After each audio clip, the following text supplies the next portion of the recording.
Hormuz ஜலசந்தியின் பிரதான கப்பல் வழித்தடத்தில் கடல் கன்னிவடிகள் இருக்கும் ஆபத்தை காரணம் காட்டி ஹார்மூஸ் வழியாக பயணிக்கும் கப்பல்களுக்கு மாற்றுப்பாதைகளை ஈரான் ராணுவம் அறிவித்தது.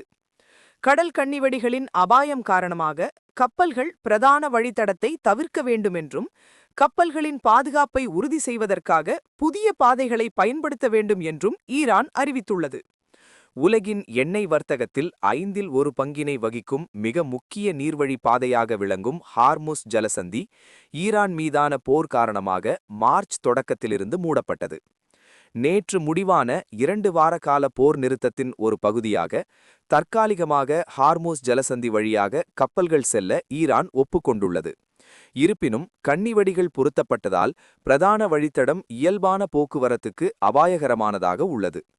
இது குறித்து ஈரான் ராணுவம் வெளியிட்ட அறிக்கையில், கடல்சார் பாதுகாப்பு கொள்கைகளுக்கு இணங்கவும், கடல் கன்னிவடிகள் மீது மோதாமல் தங்களை பாதுகாத்துக் கொள்ளவும் ஹார்மோஸ் ஜலசந்தியை கடக்க விரும்பும் அனைத்து கப்பல்களும் போக்குவரத்துக்கான மாற்று வழிகளை பயன்படுத்த வேண்டும் என்று தெரிவிக்கப்பட்டுள்ளது.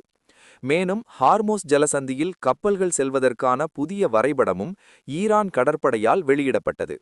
இதன்படி உள்வரும் கப்பல்கள் ஓமன் வளைகுடாவிலிருந்து வடக்கு திசையில் லராக் தீவை நோக்கி சென்று பின்னர் பாரசீக வளைகுடாவை நோக்கி தொடர்ந்து செல்ல வேண்டும்.